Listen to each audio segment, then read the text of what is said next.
Ladies and gentlemen, welcome back to New Japan Pro Wrestling's G1 Climax. We are on day 11, and right now we are about to watch a really interesting match. We've got Goto, a guy who is really kind of the definition of on the brink.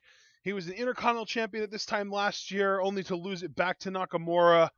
He's really close to that main event sort of top tier of guys, but he just can't seem to break through that glass ceiling.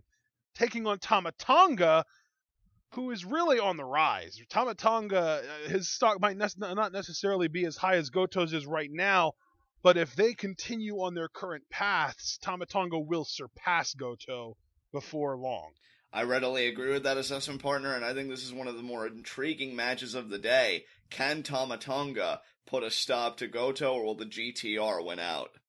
I guess we're going to have to wait to find out, because that's actually happening right now. We have our New Japan World Player set to 1 hour, 40 minutes, and 45 seconds. That's 1:40:45, and we will be hitting play on go.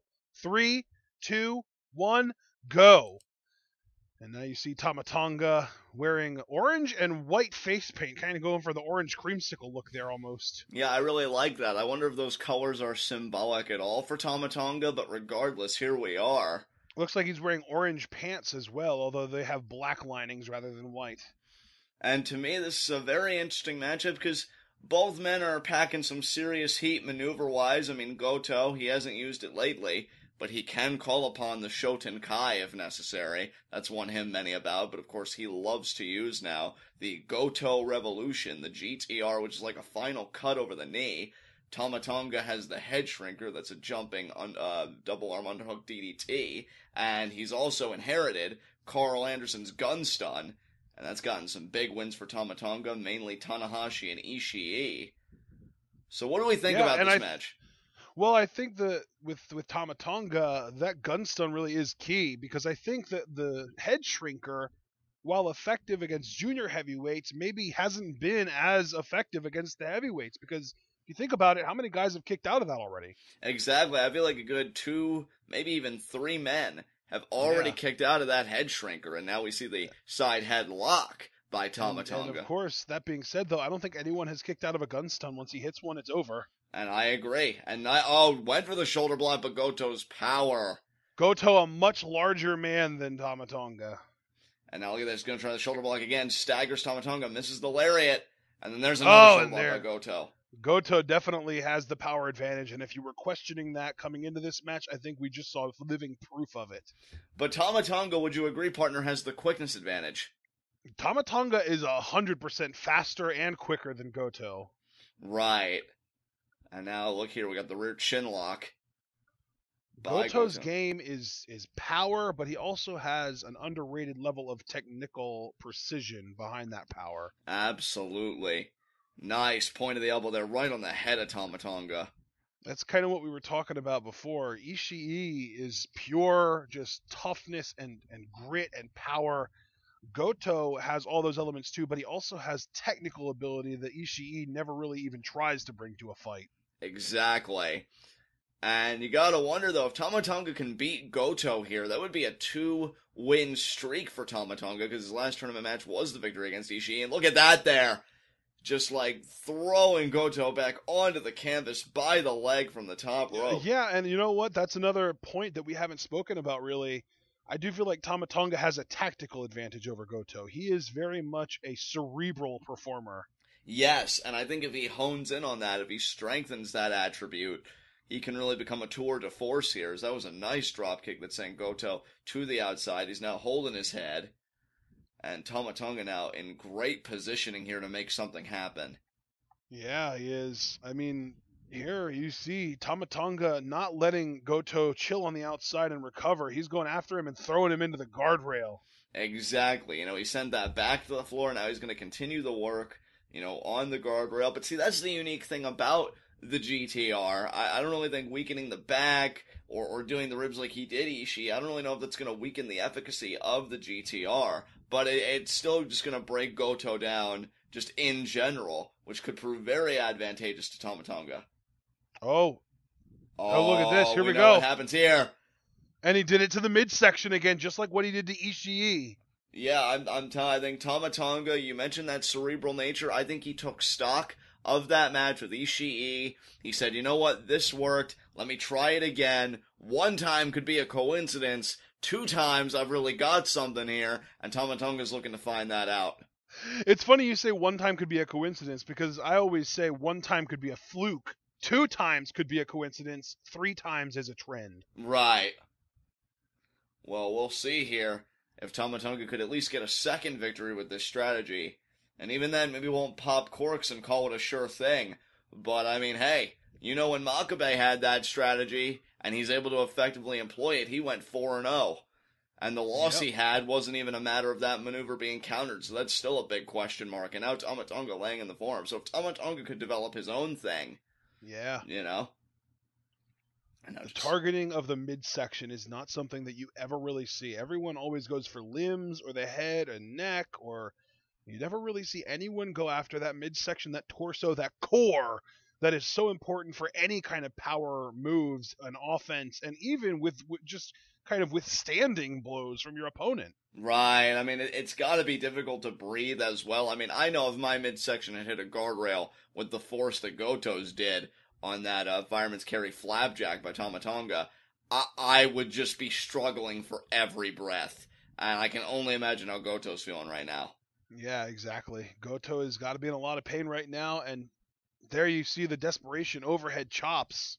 Exactly. But now look at Tama Tonga. They're right with the headbutt. And immediately, all it takes is a slap, I think it was, and a headbutt, and Goto is crumpled to a knee. Exactly. Now look at the body and now blows. Look at this. You saw the body blow. That's, again, maybe he got that from Fale. Maybe he did, and what a splash in the corner there. Tama Tonga is using a strategy right now that actually worked for him and allowed him to defeat the Stone Pitbull.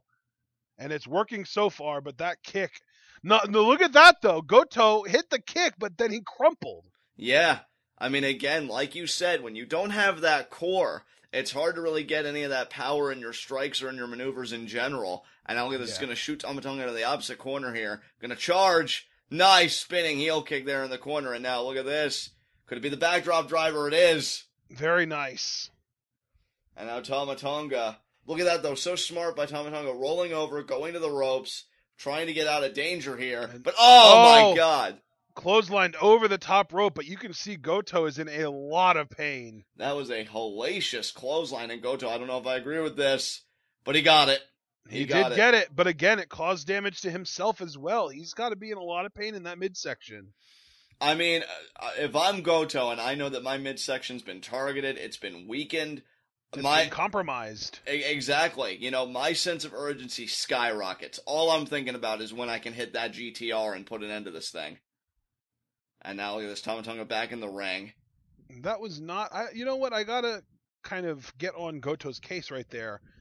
You were standing with control of Tama Tonga's head right next to the ring post. Why not take advantage of that? I don't know what he's thinking. There's the elbow drop. Very nice. 1, 2, and Tama Tonga kicks out. It was a nice pin by Goto. He hooked both legs, tried to get that leverage advantage. Referee was in perfect position. That's the sign of a veteran right there, my friend. Absolutely, and Tama Tonga will reach that status one day himself. And hell, I mean, he's taking great steps to get there. Fireman's carrier, could it be the Ushigoroshi? No, and it's not. The kick to the stomach. Goto returning the favor on that midsection damage. Absolutely. Now Tama Tonga, they're going to reverse the Irish whip. Goto off the ropes. Now it's... Oh, look at that again! Another flapjack. Fireman's carry flapjack, this time in the ring, so if Tama Tonga wanted to, he could initiate a pin, which I would, solely for the reason of expending energy, expending breath, you know, just making Goto really suffer even with pin attempts. You know, another thing that damage to the midsection does is it makes it a lot more difficult to restrain and resist both of Tama Tonga's biggest moves, the head shrinker and the gun stun. Right, and now look at this by Tama Tonga. Alabama Slam. Beautifully done. You don't see Alabama Slams very often in New Japan. No, you don't. Now hooks the leg here, 2. Oh, that was close, but only 2. That was really close. But yeah, I mean, Goto is in a rough spot right now, and his core is compromised, which means, like I said, it's going to be really difficult for him to not get hit by the head shrinker and or the gun stun. Absolutely, and Tama Tonga is probably going to try the head shrinker first, but personally, like I said, he took stock of the match with Ishii. I wish he'd take stock of the fact, just go straight for the gun stun. Don't even bother with the head shrinker in my mind. You're competing with heavyweights. It's a different level, like you said earlier in the bout. Oh, and now look at this. Now this is going to be... There it is, the Ushigoroshi. There it is, and Goto, though, notice how he couldn't capitalize because of the midsection damage. Yeah, you can see he is in a lot of pain right now, and even though Tama Tonga's writhing in pain, Goto was not able to capitalize on that Ushigoroshi, which is basically a neck breaker over the knee. Extremely painful. Exactly. I don't know if he would have even pinned Tama Tonga there, but the idea is, you want to get in the head of your opponent. You want to build that base of momentum. And Goto just hasn't really been able to do that. Now, nice forearm here, kneeling forearm. And Tama Tonga responds.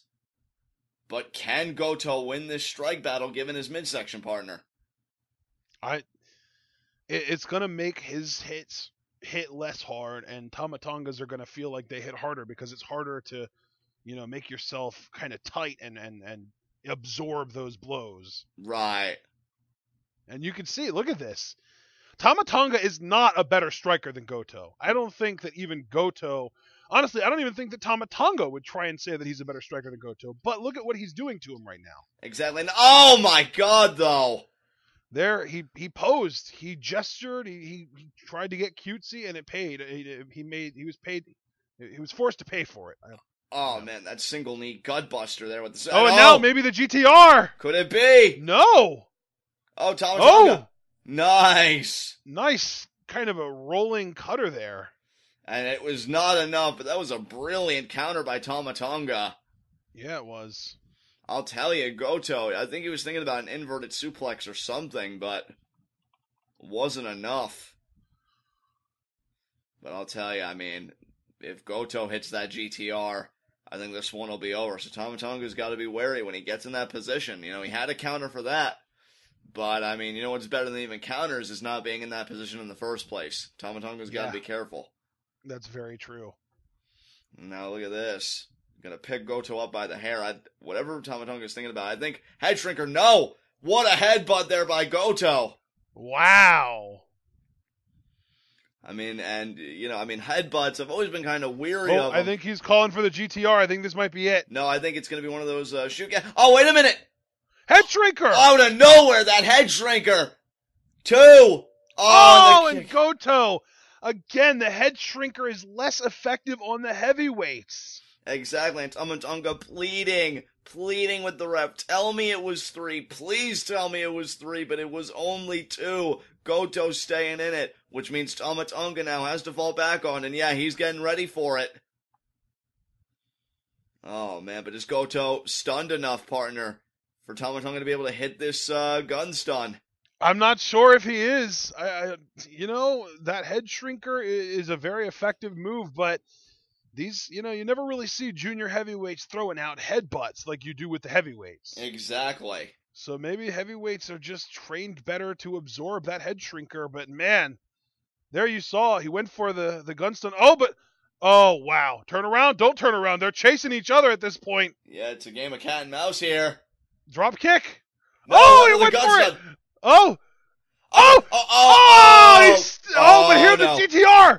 And that's going to be it. If he can, he's capitalizing. That's it. 1, 2, 3. What a sequence. But in the end, the GTR, the Goto Revolution, was televised. Goto wins this match. What a huge win for Goto. I know a lot of people will say, Tama Tonga, he's not even been a heavyweight for that long. He's not that big of a big deal win for Goto. But as I said at the beginning of this match, these guys are on very different trajectories. Tama Tonga is increasing in value at a much faster rate, I think, than Goto.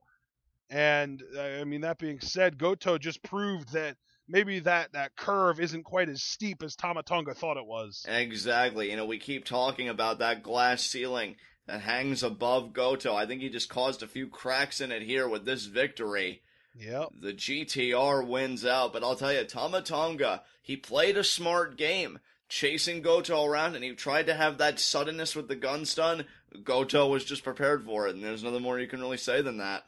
And I mean, we talk about how they were chasing each other around the way they were, but it's also worth pointing out Tama Tonga, in a lot of his matches, he has a sequence where he'll do that and then he'll land a drop kick out of it. Right. We didn't see that at all in this match. Exactly. So it makes you wonder if that one extra little drop kick would have been enough to weaken Goto so that he wouldn't have been able to resist that second gun stun attempt. And very telling image, Tama Tonga's face paint wearing off, and you could see the look in that man's eyes. Definitely seemed frustrated, disappointed with this loss. Not that I can blame him by any means. And I'm sure Tama Tonga will go and regroup after this. Tama Tonga now joining Hiroshi Tenzan in the ranks of 2 and 4. Meanwhile, Goto joining the ranks of Bad Luck Fale at 3 and 3. Yeah, Goto sitting at 500. What a great tournament match this was. Very fun. But partner, what do we got up next? Up next, we've got Naomichi Marufuji taking on Los Ingobernables representative Sanada. It's going to be a very interesting clash, but we will be getting to that up next, guys. Stay tuned.